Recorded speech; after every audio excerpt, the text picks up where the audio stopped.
You're walking down a busy street. Someone collapses ahead of you. Dozens of people are around. And here's the strange part. The more people who see it happen, the less likely any single person is to help. That sounds backwards. It should be the opposite. But the real answer is far stranger than logic would suggest. Think about it for a second. If you were the only witness, what would you do? You'd probably run over immediately. There'd be no one else to rely on. The responsibility would land entirely on you. Now, add a crowd. Suddenly, everyone is thinking the same thing. Someone else will handle it. Someone else must know what to do.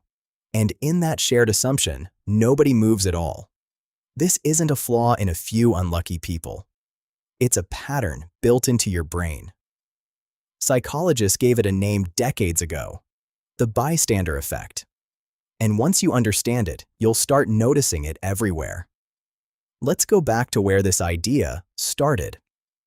In 1964, a young woman named Kitty Genovese was murdered outside her apartment building in New York City. Newspapers reported that dozens of neighbors heard her cries and did nothing. The story shocked the country. How could so many people witness suffering and stay silent? Later investigations complicated the details of that night, but the question it raised never went away. Why does a crowd sometimes produce less help, not more? Two psychologists decided to find out. Bib Latan, C., and John Darley didn't accept the easy explanation that people had simply become cold or indifferent. They suspected something more specific was happening inside the mind of every bystander. So they built experiments to test it. In one now famous study, they placed a participant alone in a room, supposedly having a conversation with other participants over an intercom. In reality, the other voices were recordings. During the conversation, one voice began to simulate a seizure, calling out for help. When the participant believed they were the only listener, the vast majority rushed to get help almost immediately. But when they believed several other people were also listening, help arrived slower, and in some cases, it never arrived at all. Here's the key insight. It wasn't that people didn't care. It was that responsibility had been split into invisible pieces. Latan and Darley called this diffusion of responsibility. When one person witnesses an emergency, the weight of action falls fully on them. When 10 people witness it, each person mentally carries 1/10 of that weight. And 1/10 of a duty can feel like no duty at all. There's a second force working alongside diffusion of responsibility. It's called pluralistic ignorance. Picture a crowd staring at something ambiguous. A man slumped on a bench. Is he sick? Is he sleeping? Is he drunk? No one wants to overreact and look foolish. So everyone glances at everyone else, searching for a cue. And what do they see? Calm faces. Because everyone else is also hiding their concern behind a calm face. The group unintentionally convinces itself that nothing is wrong, purely by mirroring each other's masked uncertainty. Your ancestors didn't evolve in cities filled with strangers. For most of human history, you lived in small bands of maybe 50 to 150 people. Anthropologists call this number Dunbar's number, the rough limit of stable relationships a human brain can track. In that world, almost everyone around you was known. Kin, ally, someone whose reputation you'd remember tomorrow. Helping wasn't abstract. It was personal, and it was watched by people who mattered to your survival. Now picture a modern sidewalk. Hundreds of unfamiliar faces pass by every hour. Your ancient social instincts, built for small, tight groups, are suddenly operating inside an environment they were never designed for. The wiring that once made cooperation almost automatic now gets diluted across a sea of strangers. It's not that your brain broke. It's that the world outgrew the brain's original blueprint. Here's the twist that changes everything you just heard, though. The bystander effect isn't really about apathy. It's about clarity. Later research found that when a situation becomes unmistakably clear and when responsibility becomes personal again, people help just as fast in a crowd as they would alone. One striking demonstration of this came from psychologist Robert Cialdini and colleagues studying persuasion and social proof. Their work showed that people look to others constantly to decide how to behave, especially in ambiguous situations. But that same instinct, the one that stalls a crowd of confused bystanders, can be flipped. If one person interprets an event decisively and acts, others follow almost instantly. A single voice can shatter pluralistic ignorance in seconds.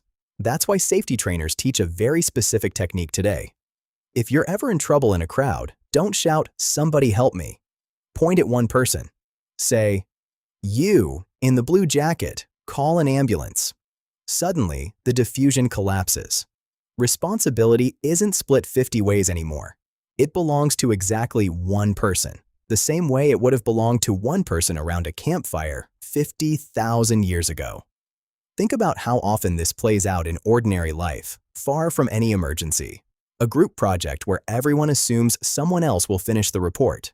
A group chat where a friend seems upset and everyone reads the message but nobody replies, each person assuming another will check in first. An online comment thread reporting harassment where thousands see it and almost no one flags it, each convinced the platform surely already knows. None of these are stories about bad people. They're stories about diluted responsibility, running quietly in the background of situations you've lived through yourself. Have you ever waited for someone else to speak up in a meeting, certain that surely someone more qualified would say it first? That hesitation has a name now, and a history stretching back to a New York sidewalk in 1964, and further back to campfires where a lookout's job belonged to exactly one person at a time. Psychologists Latan and Darley eventually broke down the entire hesitation into 5 distinct steps a bystander unconsciously moves through. Notice the event. Interpret it as an emergency. Assume personal responsibility. Decide how to help. And finally, act. A crowd can quietly interrupt you at any one of those 5 steps. You might notice something's wrong, but assume it's not your place. You might feel responsible, but freeze, unsure what to actually do. Every one of those pauses feels small in the moment. Together, they can add up to a person on the ground receiving no help at all, surrounded by dozens of people who each meant to do something. This is where the story connects to something even older than psychology labs. Evolutionary anthropologists studying hunter-gatherer societies have long noted how survival depended on constant, visible cooperation. A member of the group who failed to warn others of a predator or refused to share meat after a hunt wasn't just judged. They risked exile. And exile, in a world without supermarkets or emergency services, often meant death. Helping wasn't a moral nicety back then. It was insurance.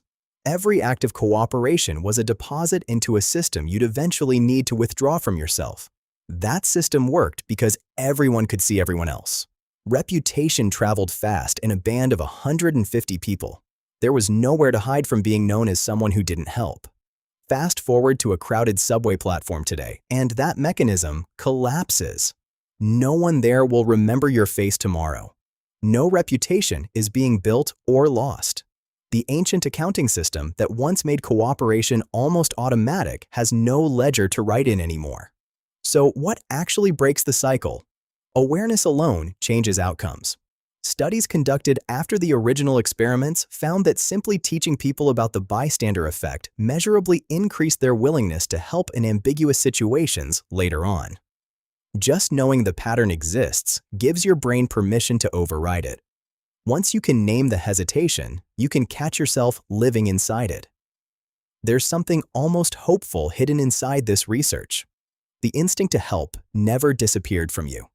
It's still there, the same instinct that once made small groups of humans watch out for one another around a fire, share food during scarcity, and warn each other of approaching danger. That instinct hasn't gone extinct. It's simply been diluted by scale, confused by ambiguity, and quieted by the assumption that someone else, somewhere in the crowd, must already be handling it. Next time you're in a crowd and something feels wrong, remember what's actually happening inside your mind. It isn't coldness, it's diffusion. It's ancient wiring meeting a modern crowd it was never built to read. And the moment you decide to be the one who moves, you don't just help a stranger, you interrupt 50,000 years of instinct with a single deliberate choice. The crowd is still watching, waiting for someone else to move first. Maybe this time, it's you.